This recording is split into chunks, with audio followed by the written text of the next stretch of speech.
Ayan, hello everyone. Ito na yung update natin. Latest update natin sa ating DIY. Ayan, nailagay na yung subfloor. Ayan. Tapos ngayon, nilalagay na nila yung kisame. Kisame ba? Ayan. Kisame. Tapos, ang daming mga crew ngayon.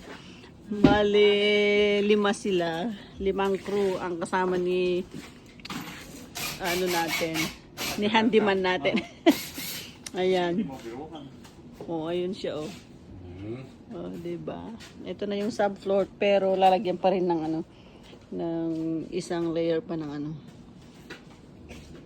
LVP daw. LVP floor. Ayan.